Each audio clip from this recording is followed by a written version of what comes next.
Salut et bienvenue dans les recettes électriques. Pour ce premier test de module, on va mettre les doigts sur le Performer de MobBap Modular. Alors le Performer, qu'est-ce que c'est ? Eh bien c'est un multi-effet stéréo 24 bits 48 MHz conçu aussi bien pour les performances live que pour la création en studio. Il embarque 4 effets, un délai, une reverb, un glitch et un tape stop. Commutable en façade soit manuellement avec les boutons, soit par les entrées gate juste ici. Chaque effet possède 4 paramètres et ils sont contrôlables soit par les 4 potentiomètres, soit par les entrées CV. En plus de ces 4 effets, on va pouvoir compresser, colorer et faire du sidechain. On peut contrôler l'horloge interne avec le tap tempo ou le synchroniser avec une horloge externe par l'entrée clock. Les entrées et sorties fonctionnent soit en stéréo, soit en 2 voix mono.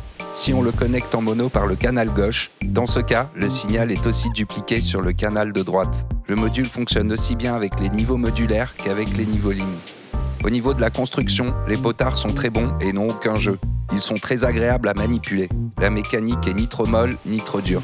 Les boutons arcade peuvent encaisser jusqu'à 10 millions de déclenchements et dès que l'on branche un câble, on sent aussi que la connectique utilisée est aussi de bonne qualité. Le panel est solide et personnellement j'aime beaucoup son design rétro-futuriste. Sa taille est de 14 HP et il a une profondeur de 2,5 cm. Il consomme 50 mA sur le plus 12 volts et 50 mA sur le moins 12 volts.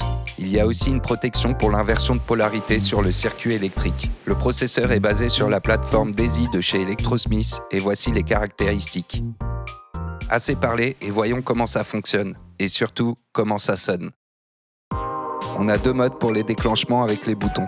Momentané ou maintenu. Ici en appuyant sur Shift plus un des boutons pour sélectionner l'effet. On peut aussi activer plusieurs effets en même temps et ils ne produisent pas de clic dans l'audio. Pour les entrées gate, tant que le signal est maintenu, l'effet reste enclenché. Ces 4 entrées ont un seuil de déclenchement à partir de plus 1 volt. Pour accéder aux paramètres des effets, il faut d'abord en sélectionner un en appuyant sur son bouton dédié ou le déclencher par son entrée gate. Les entrées CV pour contrôler les paramètres sont bipolaires et fonctionnent entre plus 5 volts et moins 5 volts. Si l'on envoie un signal dans une des entrées, cela va contrôler le même paramètre sur les 4 effets en même temps. On peut cibler le signal sur un ou plusieurs effets en maintenant le bouton Color 2 secondes et en sélectionnant celui ou ceux qui vous intéressent. Pour le délai, on a ici le Dry Wet pour mixer entre le son d'origine et celui de l'effet. On a ensuite le Time pour ajuster le temps de réponse.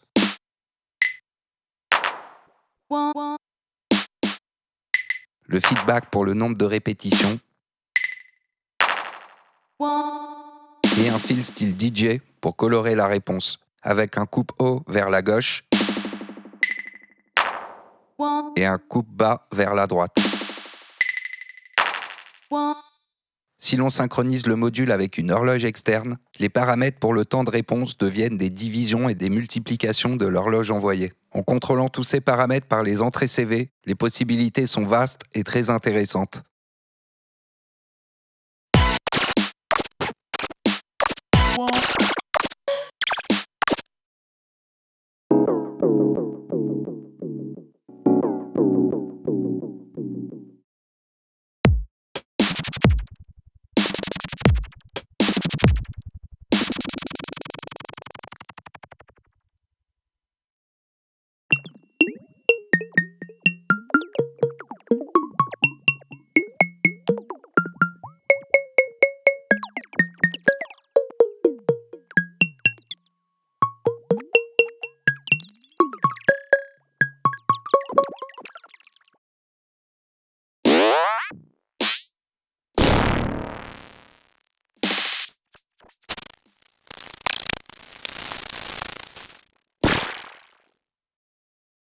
Pour la reverb, on a ici le Dry Wet.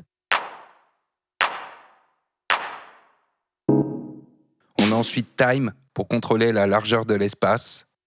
Et on peut aller de la simple réflexion à quelque chose de très vaporeux.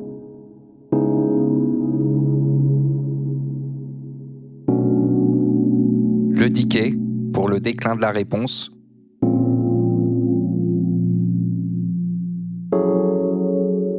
Et ici le pré-délai pour la réflexion.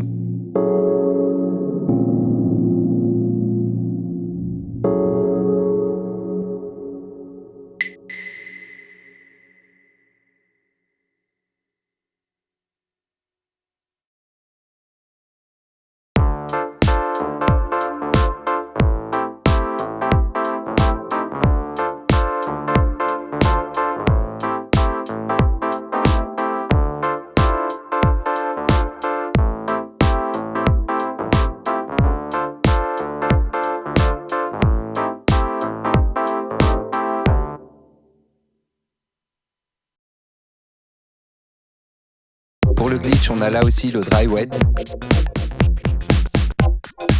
Size pour la taille de l'échantillon mis en boucle.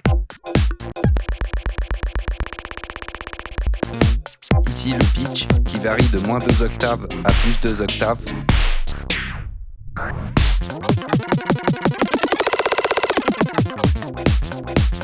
Et reverse pour inverser ou pas le sens de la lecture de l'échantillon.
Ici pour le tape stop, on a aussi le dry wet.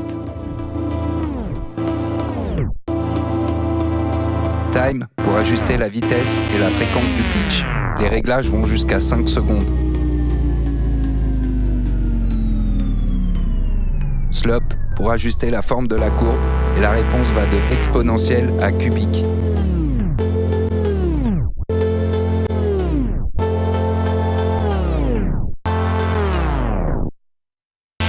Et pour terminer, un filtre passe-bas.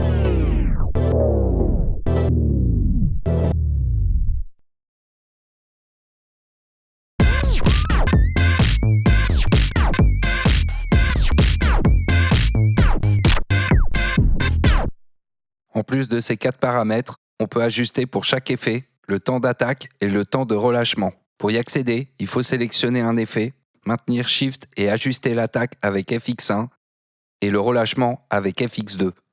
Les réglages pour ces 2 paramètres vont de 5 millisecondes à 5 secondes. Écoutons maintenant avec plusieurs effets.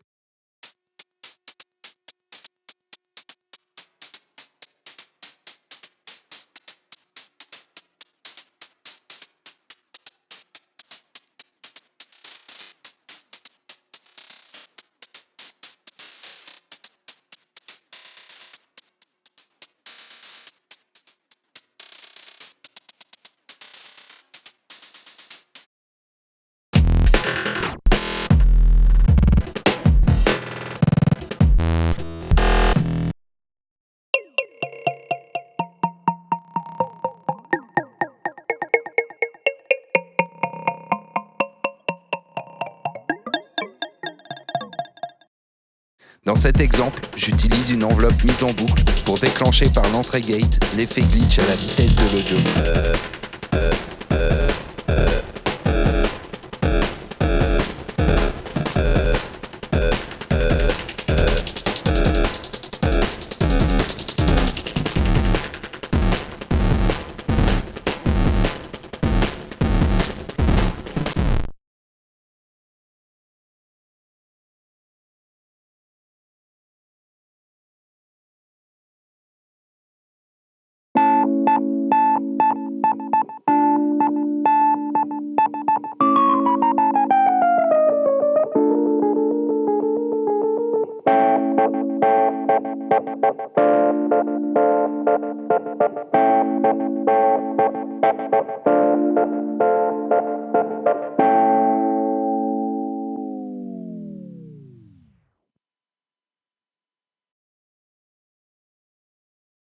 Le bouton Color permet d'alterner entre le signal d'origine et le processeur de couleur. Il y a 4 modes et on y accède dans le menu avec Shift plus Color. En violet, le mode classique avec un son 12 bits et une fréquence d'échantillonnage à 16 kHz. En bleu clair, le mode Lo-Fi avec un son 8 bits et une fréquence d'échantillonnage à 6 kHz. En orange, le mode saturation avec un écrêtage doux. Il rajoute du punch et renforce dans le bas médium. Et en bleu foncé, le mode wax, qui rajoute du bruit, des clics et des sifflements. Ce mode délivre une ambiance poussiéreuse censée rappeler celle que l'on a quand on écoute de vieux disques vinyles. On peut exploiter ces couleurs de façon vraiment intéressante en utilisant la reverb et le délai en auxiliaire sur un mixeur. Dans ce cas, on va pouvoir colorer seulement l'effet en parallèle du signal d'origine.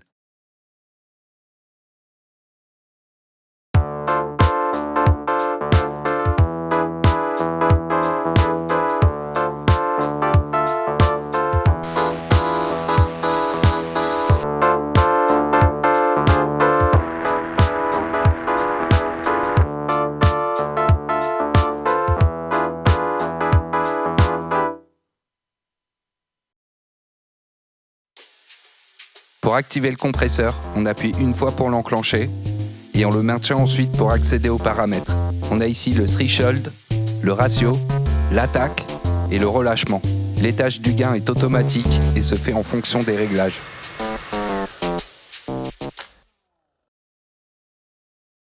Pour activer le sidechain, il faut d'abord presser Shift plus compresseur. Et on a ensuite 3 modes. Bleu pour l'entrée CV sur le sidechain, violet pour l'entrée clock avec un cycle continu et blanc pour l'entrée audio principale.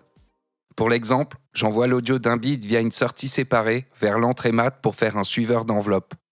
Cette modulation va contrôler par l'entrée CV le sidechain. On va d'abord faire un nuage harmonique avec cette séquence. Les samples que vous entendez viennent d'un 900 PS de Korg. On va synchroniser l'horloge pour les effets. Puis on va mettre un peu de délai, un peu de reverb, et on va rajouter aussi la couleur lo-fi.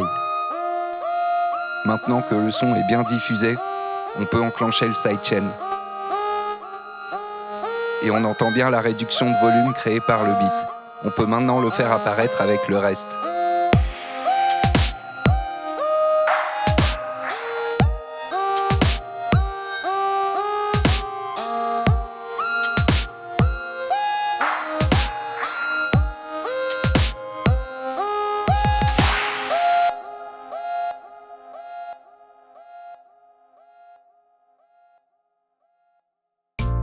La mise à jour se fait par le port USB juste derrière. Il bosse déjà sur de nouvelles fonctionnalités et le firmware sera disponible entre avril et juin. Il y aura notamment la possibilité que le module garde en mémoire les paramètres à l'allumage. De mon côté, j'ai fait cette vidéo sur la version 1.0.3. Ce module était très agréable à tester et pour moi, ce qui le rend original, c'est qu'il ne s'adresse pas uniquement aux utilisateurs de modulaire. Je trouve qu'il s'adapte vraiment bien à différents workflows. Il est très polyvalent et très efficace dans toutes les situations. Cette vidéo n'est pas un placement de produit et j'espère en tout cas que ce test vous a plu. Si cela vous intéresse, j'en referai d'autres. N'hésitez pas à me dire en commentaire quel genre de module vous aimeriez voir et entendre. Il y a déjà pas mal de contenu concernant ce module, notamment sur la chaîne de Mobbap Modular. Je vous mets aussi la super chaîne de Cory Banks, aka B-Boy Tech, le fondateur de la marque, et pionnier du mouvement et de la communauté de la Mobbap Music, qui est un mélange de toutes formes de hip-hop et de modulaire. DivKid a aussi fait un super test en anglais sur le Performer. Le lien de sa chaîne est aussi en description. Merci beaucoup à mon pote Pierre pour avoir participé à cet épisode et pensez à vous abonner à la chaîne pour ne pas manquer le prochain. Je vous dis à très vite pour la suite.